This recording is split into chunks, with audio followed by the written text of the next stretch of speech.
आप मुझे बताएं कि गुस्ताखे रसूल कौन? इंजीनियर मोहम्मद अली मिर्जा ने जो जो पॉइंट मेन उठाए थे ना, उनका किसी के पास कोई जवाब नहीं था। वो सब यही कहते थे कि तू थोड़े सामने बैठ। कहते तुम एक कैसे गुस्ताख की साइड लेते हो जिसने कहा कि नबी का गुंबद गिरा दिया जाए।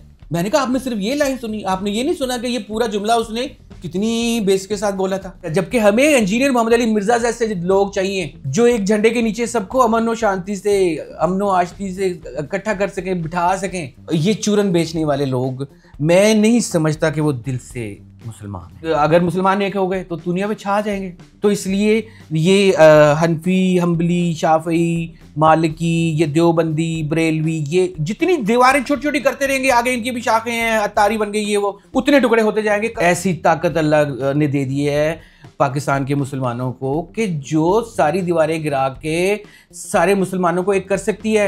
इसीलिए तो उनकी जान के दुश्मन बन गए ये लोग कि हमारी सारों की दुकानें बंद हो जाएंगी। जिसने अपनी फहमो फरासत से, अपनी काबिलियत से ये साबित किया है कि वो सबको एक कर सकता है। समझ रहे, हम तो हमारा प्रॉपर, उनको ये नहीं पता कि हम सिर्फ मरने के लिए हैं, हम तो सिर्फ प्यादे हैं। अभी जो मैंने इतनी बड़ी कहानी, इसमें से कोई एक जुमला पढ़ गया, आप मुझे भी कत्ल करवा सकते हैं।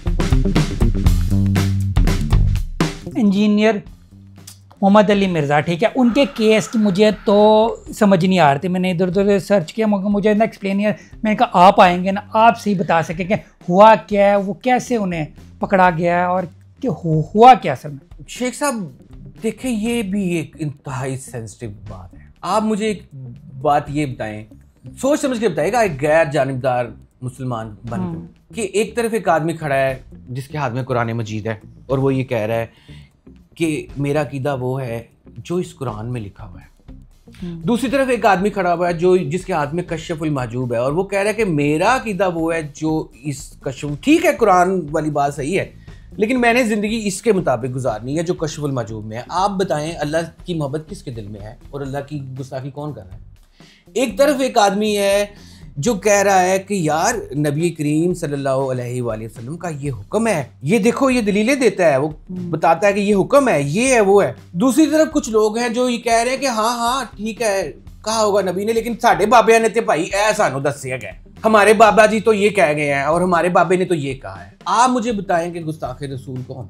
एक तरफ एक आदमी है जो ये कह रहा है कि यार हजरत अली, उनकी शान कम ना करो, नबी के हाथ का सबसे पहला बूटा है, नबी ने उनकी परवरिश की है, नबी के सबसे पहले मददगार थे वो, तो उनकी शान कम ना करो। दूसरे भी हैं, बेशक अल्लाह के प्यारे हैं, नबी के प्यारे हैं, लेकिन आप कंपैरिजन ना किया करो क्योंकि वो लोग मुतलका साहबी हैं, वो ऐसे मुसलमान हैं जिन्हें ज़बरदस्ती मार कर मुसलमान किया गया था क्योंकि वो इस्लाम को कर ही नहीं रहे थे। उनके सामने जब सिर्फ 3 शर्तें रखी है, या तो मुसलमान हो जाओ, या मारे जाओ, या पूरे मुल्क से ही बाहर चले जाओ, तो फिर उन्होंने इस्लाम कबूल किया। उनका मुकाबला हज़रत अली से किया जा सकता है? नहीं किया जा सकता। तो वो जो दूसरे लोग हैं वो भी दूसरे गिरोह हैं, ठीक है, वो इसलिए कहते हैं कि हम उनसे मोहब्बत करते हैं कि ये सहाबी हैं, इन्होंने ईमान की हालत में, लेकिन अली से मुकाबला तो नहीं किया जा सकता। एक तरफ एक आदमी है जो ये कहता है कि यार अहले बैत है, नबी के बच्चे हैं, ठीक है, अगर हम उनकी ज़िंदगी में उनके साथ ज़्यादती होगी, अभी इस मौके पर आप उनके दुश्मनों को, जिन्होंने उनको मारा है, उनकी शान तो बुलंद ना किया करो ना, नबी के बच्चों को नीचा तो ना दिखाया करो ना। और दूसरी तरफ एक ग्रोह है कि जो नबी के बच्चों को हर वक्त नीचा दिखाने की कोशिश करता रहता है और नबी के जो दुश्मन खानदान थे, जिन्होंने उन नबी के बच्चों को मारा हुआ है, उनकी शान बुलंद करने में लगा रहता है।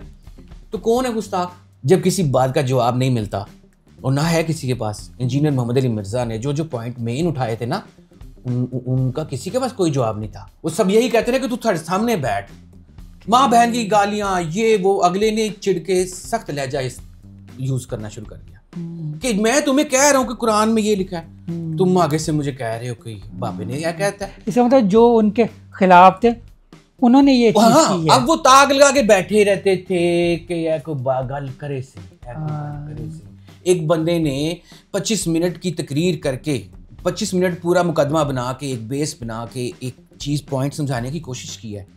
तो जब वो पॉइंट समझाते वक्त जो एक जुमला बोला है, उस एक जुमले को काट कर उनके खिलाफ गुस्ताखी का। अच्छा। आप हंसेंगे इस बात पे। सुबह मेरे घर में मेरी वालदा और मेरे भाई बैठे हुए थे और मेरे भाई के साथ मेरी बहस होगी। कहते तुम एक कैसे गुस्ताख की साइड लेते हो जिसने कहा कि नबी का गुंबद गिरा दिया जाए। मैंने कहा आपने सिर्फ ये लाइन सुनी, आपने ये नहीं सुना कि ये पूरा जुमला उसने कितनी बेस के साथ बोला था। आधा घंटा पहले मुकदमा समझा के कि नबी की ख्वाहिश क्या थी, नबी क्या कहते हैं, ये देखो कुरान में क्या लिखा है, ये देखो हदीस में फलां हदीस है, ये हदीस है, नंबर बता के सब बताकर फिर उन्होंने कहा कि मैं ये नहीं कहता कि गिरा दो, उन्होंने ये कहा कि असूलन नहीं होना चाहिए क्योंकि 600 साल तक नहीं था, बाद में बनाया गया। कैसे एक बंदा जिस इंसान की शान बुलंद करता रहता है, जिस इंसान के लिए वो दूसरे बाबों से लड़ता है, आप उसी का ही गुस्ताख बना दिया। सेम वही बात है जो आप हम पहले कर रहे थे कि पाक फौज जो पाकिस्तान की हिफाजत कर रही है उसी को ही पाकिस्तान का दुश्मन साबित करने पे तुले हुए लोग। आफ्ताब इकबाल साहब जैसे हमारे मेहरबान, वो ये कहते हैं कि उतनी देर तक मुल्क ठीक नहीं हो सकता जब तक पाक फौज को ना ठीक किया जाए, जब तक निज़ाम को तहस नहस ना कर दिया जाए। अवाम को भड़का रहे हैं और ये वो कर रहे हैं। तो जबकि हमें इंजीनियर मोहम्मद अली मिर्जा जैसे लोग चाहिए जो एक झंडे के नीचे सबको अमन और शांति से, अमन और आश्ती से इकट्ठा कर सकें, बिठा सकें। अच्छा, मैंने काफ़ी देखे हैं कमेंट्स में, ठीक है, इंजीनियर, आम लोग भी इंजीनियर के खिलाफ बातें हैं कुछ, इसलिए कि किसी ने सुना ही नहीं ना उनको। मैं गारंटी देता हूं कि कोई बंदा इंजीनियर के 5 बेसिक मेन लेक्चर्स सुन ले, चाहे दिल में उसको। और आपको पता है जितने लोग जान देते हैं ज्यादातर इंजीनियर के मुखालिफ थे। जब उसको एक बार बैठ के सुना ना, किसी के मुंह से सुनना और सामने बैठ के सुनना, और फिर आपको पता लगता है कि यार इश्क रसूल किसको कहते हैं भाई। असल आशिक रसूल वो है जो नबी का नाम बेच रहा है बैठकर कहीं तबले में या कवाली में या नात के भेस में या आलम के भेस में अपनी जेबें भर रहा है, कह रहा रात को मेरी ख्वाब विच नबी आ गए सी, उन्हें कहा ओए तेरे वाले लोग ध्यान नहीं कर रहे ने, तेरे गार्ड सो गए ने, तेरे ते कोई हमला ना कर दे, रात नू नबी मेरे को ला गए ने, वो कह रहे ने कि तेरे नालों प्यारा मैनू कोई नहीं गा। ऐसी बातें करने वाले लोगों को आपने सर पे बिठाया हुआ। और एक बंदा जो वाकई में नबी की शान बयान करता है, जो नबी की इज्जत पे पहरा दे रहा है, आपने उसी को गुस्ताखे रसूल बना के रख दिया।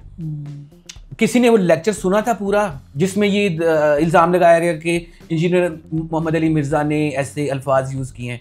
भाई वो पूरा पहले लेक्चर तो सुन लें। वो तो इस्लाम की शान बयान कर रहे थे, वो ये शान बयान करते हुए उन्होंने कि इस्लाम इतना अच्छा मज़हब है, मतलब एक पूरा मुकदमा बयान पेश कर रहे थे। उसमें उन्होंने ये बात बोली थी कि ईसाई जो है वो नौज़ बिल्लाह नबी करीम सल्लल्लाहु अलैहि वसल्लम के लिए वो लफ्ज़ यूज़ किया। मैं अब इसलिए नहीं यूज़ करता, हालांकि कोई हर्ज नहीं है, हम उनके लिए थोड़ी यूज़ कर रहे हैं, खुदा ना खास्ता हमारी जानें, हमारे माल, हमारे बीवी बच्चे, हमारे माँ बाप उनके नाम पर कुर्बान। लेकिन बात समझाने के लिए की जा रही थी, झूठा समझते नहीं है। आप बताएं क्या ईसाई ईमान रखते हैं नबी करीम सल्लल्लाहु अलैहि वसल्लम पर? हमारे मसीही भाई ईमान रखते हैं, हमारी उससे नाराज़गी नहीं है, उनका ईमान उनके साथ। अब वो दौर नहीं है कि हम उन पर छुरी रख देंगे, कहें कि क्यों नहीं मान रहे। नहीं भी, जब उनका दिल करेगा, जब अल्लाह उन्हें तौफीक देगा वो ईमान लाएं। अगर नहीं तौफीक देता तो कोई बात नहीं, उनकी मर्जी, उनकी आखिरत उनके साथ। लेकिन क्या ईमान रखते हैं मसीही भाई? क्या नबी करीम सल्लल्लाहु अलैहि वसल्लम को अगर वो सच्चा समझते हैं तो इसका मतलब वो मुसलमान है क्या? क्या वो ये बात पर यकीन रखते हैं जो नबी करीम सल्लल्लाहु अलैहि वसल्लम ने कुरान के ज़रिए सारा पैगाम दिया कि हज़रत ईसा तो अल्लाह के बेटे नहीं है, वो तो अल्लाह की रूह है, वो तो अल्लाह के बंदे हैं, अल्लाह के बरज़ीदा पैगंबर हैं। मसीही भाई तो इस बात पे यकीन नहीं रखते, वो तो कहते हैं ये झूठ कहा जा रहा है। तो वो वही समझते हैं। प्रॉपर एंटी क्राइस्ट का लफ्ज़ उनके बहुत सारे उलमा ने यूज़ किया है, बहुत सारी बुक्स में है, वेबसाइट्स में है। दुनिया को इसी यही कह कर तो वो इस्लाम के खिलाफ कर रहे हैं। मैं जिन दिनों की बहस चल रही थी ऑनलाइन, कई मुबासे थे जिनमें प्रॉपर उन्होंने ये बात कह कर मुबासा शुरू किया कि is Muhammad antichrist, true antichrist. बिल्कुल ये एक इल्ज़ाम है एक सच्चे आशिक रसूल के ऊपर। खादिम हुसैन रिजवी साहब बाबा जी हमारे, क्या वो सच्चे आशिक रसूल नहीं थे? सच्चे आशिक रसूल थे। तो उन्होंने अपनी ज़िंदगी में कभी इनके ऊपर उंगली नहीं उठाई, कभी किसी बात पर, किसी क्रिटिकल बात के ऊपर उन्होंने ये नहीं कहा कि ये मुंडा बकवास करता है, मुंडा गल गलत करता है। नहीं, जरूरत नहीं हुई। क्यों? अंदर से हर जो सच्चा मुसलमान है ना, उसे पता है कि यार ये बंदा सही कह रहा है, ये बंदा सही बात कर रहा है। वो आप कैसे कुरान का मुकाबला किसी इंसान की लिखी हुई किताब से कर सकते हैं? और हमारी ये शान है कि हम ये किताब लहरा के कह रहे हैं कि हमारा वही अकीदा है जो कश्फुल माजूब में है, और वो बंदा कह रहा है मेरा वो अकीदा जो कुरान में है, और आपने उसको गुस्ताख बना दिया। एक बंदा कह रहा है ऐसी तो वो करना है जो साढ़े बाबे ने। आप हज़रत गौसे आज़म, भाई मैं भी बरेलवी हूँ, मैं बड़ी मोहब्बत करता हूँ हज़रत गौसे आज़म से, लेकिन क्या हमने उनको खुदा से भी ऊपर नहीं बिठा दिया? दस्तगीर क्यों कहा जाता है उनको?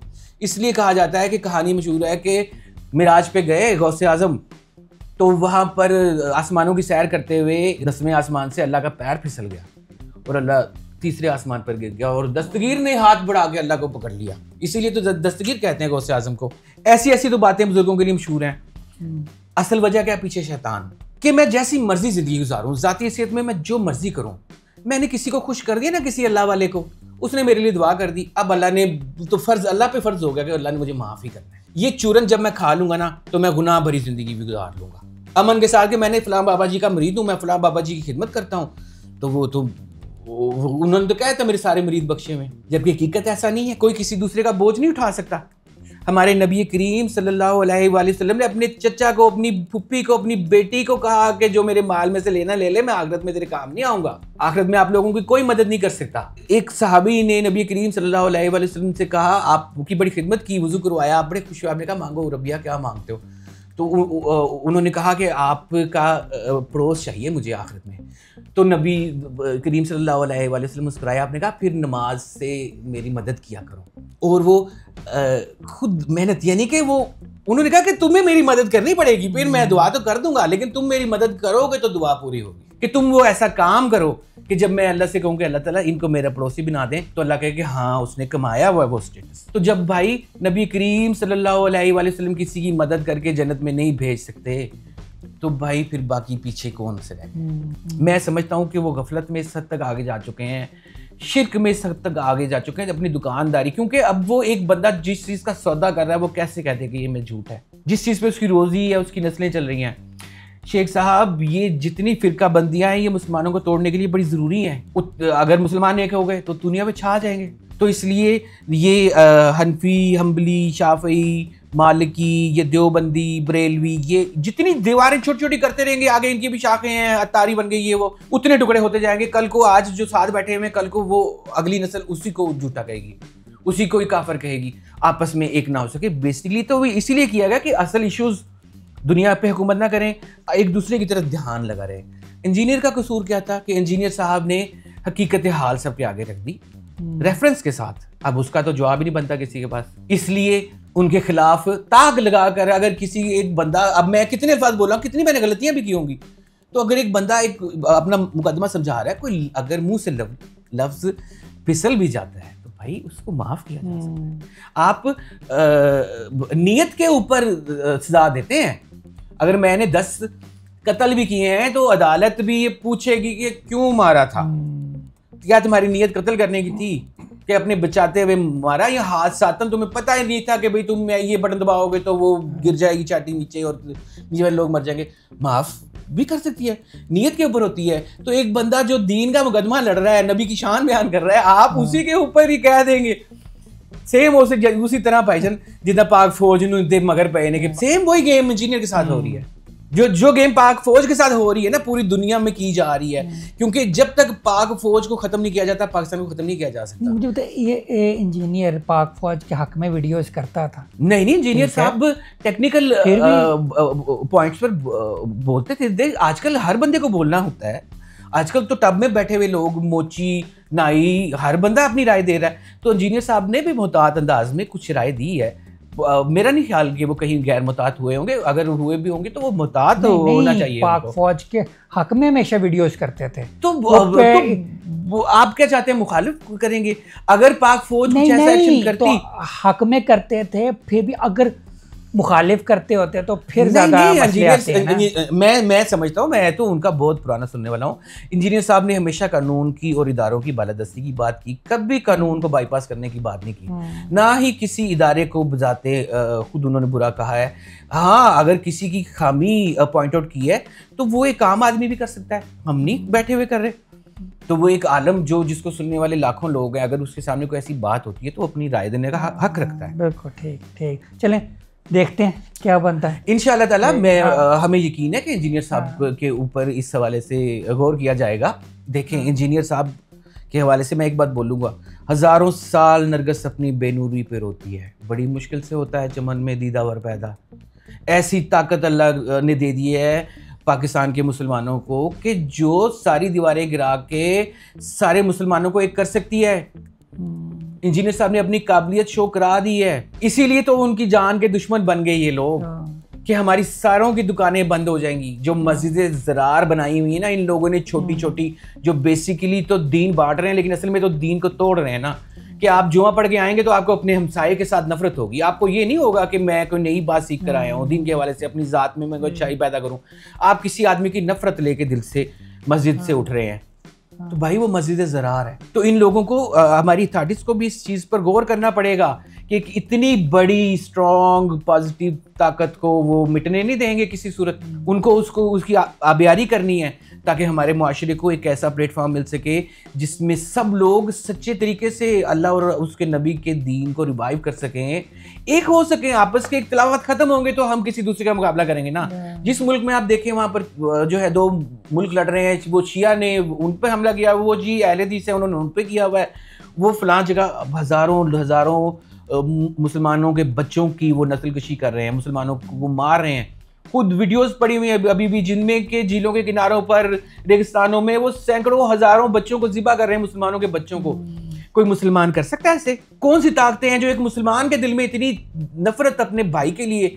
अल्लाह तो एक ही है। अल्लाह के सारे जो इनकार करते हैं अल्लाह को वो सारे खुश बैठे हैं।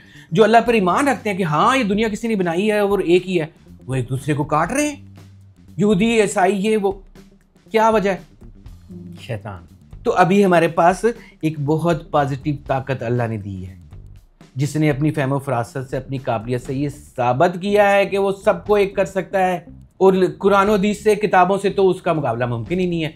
तो अब हम ताक लगा के बैठ जाएंगे कि ए बोलने से कोई गल ऐसी करे। और जिस बंदे ने सुना ही नहीं है, जो हमारे चमचे हैं या जो हमारे साथ बैठे हुए हैं, जिनकी अप्रोच ही नहीं है उतनी, उनको हम जो मर्जी कहानी सुनाई जाए। अभी जो मैंने इतनी बड़ी कहानी, इसमें से कोई एक जुमला पढ़ के आप मुझे भी कत्ल करवा सकते हैं। आप कह सकते हैं कि सिर्फ ये ऐ देखो इन्हें ऐ की गल कर दी है, तो वो ऐसी बात नहीं है।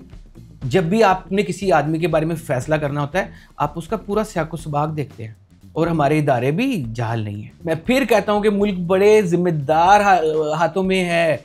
अदरवाइज जिस मकश में दुनिया है, जिस कोशिश में दुनिया है, पाकिस्तान इस वक्त सबसे पहले टूटा फूटा होता। यहाँ छोटे छोटे ग्रोह बने हुए होते, देवबंदी और वो आपस में लड़ रहे होते, वो उधर गोलियां चला रहे होते। पूरी दुनिया में इसी तरह हो रहा है। बड़ी मुश्किल से कंटेन की हुई है बहुत बड़ी बड़ी बलाएं यहाँ पर। निज़ाम तो ख़राब इसलिए कि निज़ाम पूरी दुनिया वालों ने बनाया ना, वही निज़ाम दिया ना हमें चलता हुआ।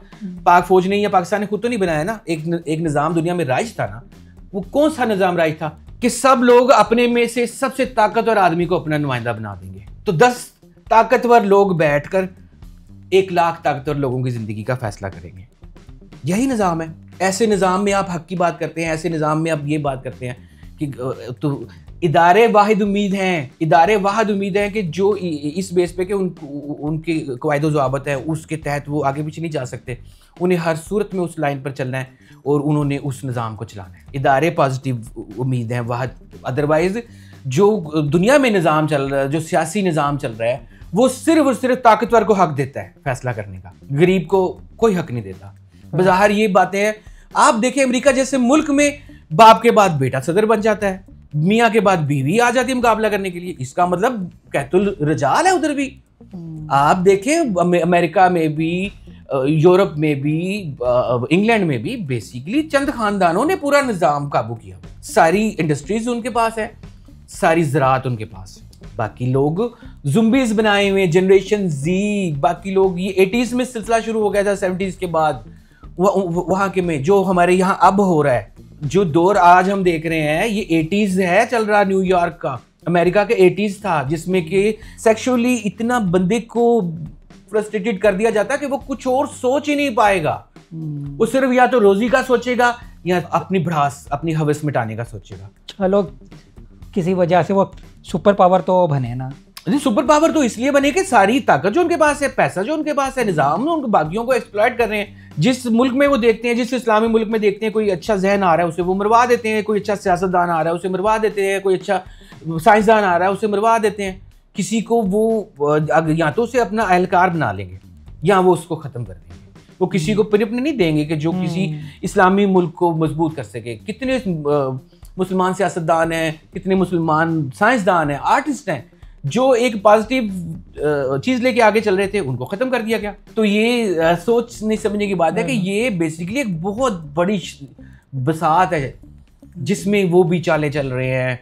लोग भी चाले चल रहे हैं, बहुत सारे लोग पे आते हैं, उनको पता ही नहीं है, वो समझ रहे हैं हम तो हमारा प्रॉपर, उनको ये नहीं पता कि हम सिर्फ मरने के लिए हैं, हम तो सिर्फ प्यादे हैं। तो ये बहुत बड़ी गेम है शेख साहब। बिल्कुल बिल्कुल ठीक है, चलें, जज़ाकल्लाह, थैंक यू वेरी मच, बहुत शुक्रिया, थैंक यू, बड़ी अच्छी चीज़ें पता लगी, थैंक यू वेरी मच, बहुत शुक्रिया, आप आए। इसी के साथ मुझे शेख कासिम को और नदीम सुबहानी साहब को इजाज़त दीजिए, अल्लाह हाफ़िज़।